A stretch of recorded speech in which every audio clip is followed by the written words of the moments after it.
Vamos falar um pouquinho sobre o uso das medicações dentro da psiquiatria? Meu nome é Luísa, eu sou médica, especialista em saúde mental e nesse canal a minha ideia é trazer um pouquinho desses assuntos para vocês. Bom, uma coisa que eu tenho conversado muito com os meus pacientes e também nas minhas redes sociais, né, pra gente tentar desmistificar um pouquinho o tratamento dentro da saúde mental, é sobre a real importância das medicações dentro dos tratamentos psiquiátricos, né?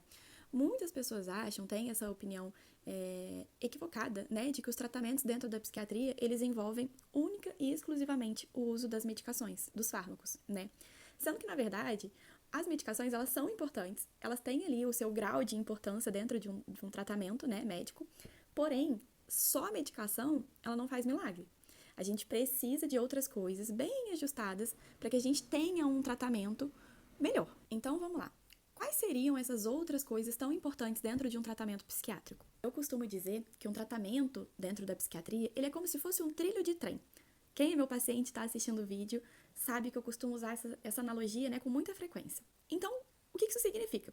Para um trem conseguir passar direitinho ali, sem nenhum problema, sem nenhuma intercorrência, para que tudo flua muito bem, os trilhos precisam estar todos encaixados. E esses outros pilares do tratamento medicamentoso, do tratamento, na verdade, né, psiquiátrico, é como se fossem esses trilhos. Quais são esses trilhos, então?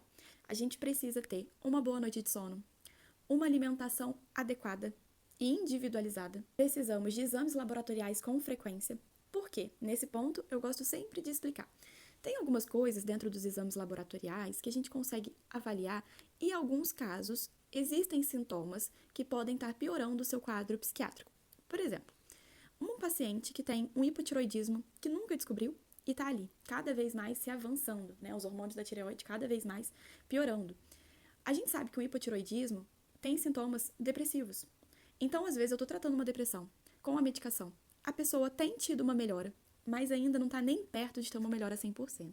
Se eu ficar só mexendo em medicação, medicação, medicação e esquecer que nós somos um corpo completo, eu não sou só o meu cérebro que está adoecido. Eu tenho outras partes do meu corpo que estão interligadas e a gente precisa também avaliar.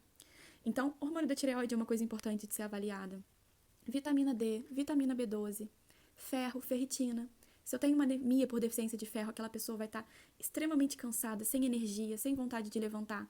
E às vezes a gente está ali achando que é um sintoma mais grave de uma depressão, mas na verdade pode ser uma anemia por deficiência de ferro. Então tem algumas coisas básicas no exame que a gente precisa avaliar. Significa que você vai sair da consulta com aquele pedido de exame gigantesco? Não. A gente sabe muito bem que isso não tem essa importância toda, não. Agora, existem exames básicos que a gente precisa fazer que têm relação direta com a nossa saúde mental. Então, o outro trilho, né? Vamos falar de outro trilho. Psicoterapia. A gente precisa ter um acompanhamento psicológico em conjunto, né? Eu costumo dizer que o tratamento aqui dentro da psiquiatria, ele é um tratamento multidisciplinar. A gente precisa abranger essas outras coisas, né?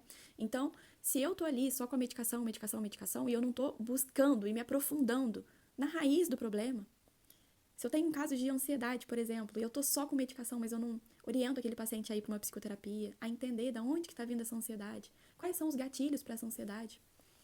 Então, um tratamento, ele precisa ter todas essas questões. Agora, qual que é então a importância da medicação, já que eu tenho várias outras coisas a serem resolvidas, né? Aí é que tá. Muitos pacientes, quando eles vêm para consulta psiquiátrica, eles já vêm num quadro mais avançado. Quando a gente está num quadro mais avançado, por exemplo, um quadro depressivo mais grave, esse paciente ele não tem força para nada. Adianta eu olhar para ele e falar assim: olha, fulano, hoje você vai tomar essa medicação aqui, eu preciso que você comece a terapia também, se matricula numa academia amanhã. Adianta eu orientar uma atividade física para um paciente que está com uma depressão grave, que não tem força para nada. Não vai adiantar. Então eu preciso da medicação, ela é necessária para que a gente consiga ajustar essas outras coisas. Então, por exemplo, se eu tenho um paciente que sofre de insônia, adianta eu só falar para ele: olha, eu preciso que você durma bem. Eu preciso entender por que ele está tendo essa insônia, resolver essa insônia. E aí a gente vai conseguir ajustar esse outro trilho, que é o de uma boa noite de sono. Então, a medicação ela é importante, a psicoterapia ela é importante, uma atividade física é importante, uma boa alimentação é importante, ajustes laboratoriais, se necessário, é importante. Tantas coisas são importantes, não é só medicação.